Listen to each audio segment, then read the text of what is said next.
যাও, একটুও কি তুমি টের পাও?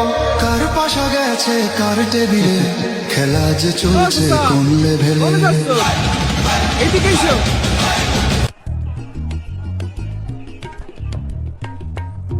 এইটা দেখে এম্বা করছো? না মানে দেখতে জানি কেমন লাগতেছে।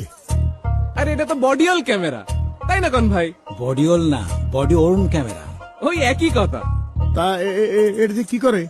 আমি তোমারে বুঝাই, দাঁড়াও। এই যে দিয়ে ভোট কেন্দ্রে কিডা আসতেছে কিডা যাচ্ছে সব দেখা যাবে।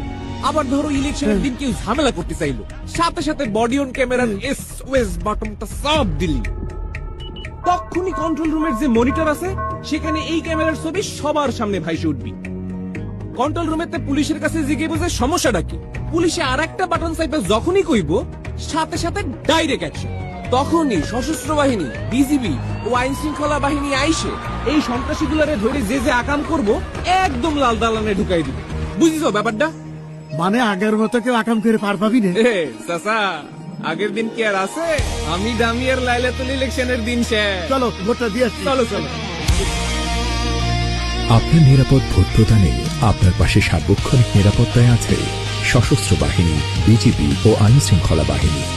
শান্তিপূর্ণ ও সুষ্ঠু ভোট প্রদানে পুলিশ বাহিনীর বডিওন ক্যামেরা ও ভোট কেন্দ্রের সিসিটিভি ক্যামেরায় সার্বক্ষণিক নজরদারিতে এবং নিরাপত্তার চাদরে বেষ্টিত থাকবে প্রত্যেকটি ভোট কেন্দ্র। সংসদ নির্বাচন আর গণভোট দুইটার ব্যালট পেপার কি এক লগে দিতেছেন? জি, এই যে তাই আপনার সাংবিধানিক অধিকার প্রয়োগ করে দেশ পুনর্গঠনে দেশের মালিকানা বেছে নিন।